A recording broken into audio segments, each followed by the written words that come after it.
sai an tambaye shi ya gudanar da gidansa, cinsu da shansu da suturarsu da zaman lafiyarsu da kula da iliminsu, ilimin addini, ilimin rayuwa, waye wasu sanin ya kamata ɗinsu, tarbiyyarsu, sai an tambaye kowane magidanci gwargwadon adadin yawan iyalinka gwargwadon yadda tambayar za ta yawaita a gaban Allah ranar tashin kiyama. Tambayar da za a wa mai mace biyu ba daidai take da mai ɗaya ba, mai mace uku ba daidai take da mai biyu ba, mai ƴaƴa 4, 5, 6 ba daidai ne da mai ɗaya ba, mai ƴaƴa 17 ko 20 ba daidai ne da mai ƴaƴa 5 ba. Kowa sai an tambaye shi.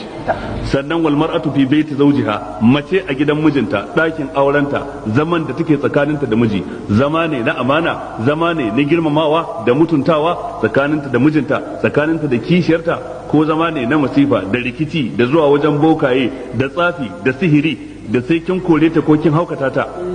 sai an tambaye ki. Ko sai kin sihirce mijin ya zama bi ta zai sai abin da kika ce, ya zama kamar irin zombi din nan, kamar raƙumi da akala, sai an tambaye ki ranar tashin kiyama. Ko zama ne kike na fi sabilillahi, biyayyar aure da jin tsoron Allah da amana da gaskiya da riƙon amana, sai an tambaye ki ranar tashin kiyama. Haka wal khadimu fi mali sayyidihi, yaro game da dukiyar ubangidansa, yaron gida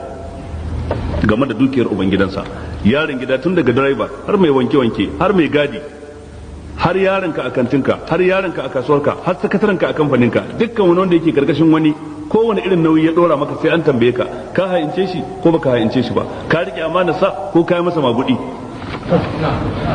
Kowa da kowa ya shiga ciki. Ala wa kullukum ra'in wa kullukum mas'ulun an ra'iyati. Amma abin da ya shafi na uku kuwa, wannan ina kyautata san mun yi magana akan zakka a cikin Ali Imran wajen faɗin Allah ta'ala sayutawquna ma bakhilu bihi yawmal qiyamah walillahi mirasu samawati wal ard wallahu bima ta'maluna khabir. Wannan ma kawo hadisin Bukhari wanda yake nuna cewa dukkan mutumin da baya fitar da zakkarsa ranar tashin kiyama za a rikida a jirkita dukiyar sai ta zama katan maciji ta kanannade wuyansa, sannan macijin ya tale bakinsa yana cakar mutumin, yana masa tsartuwa ta dafi, yana cewa ana kan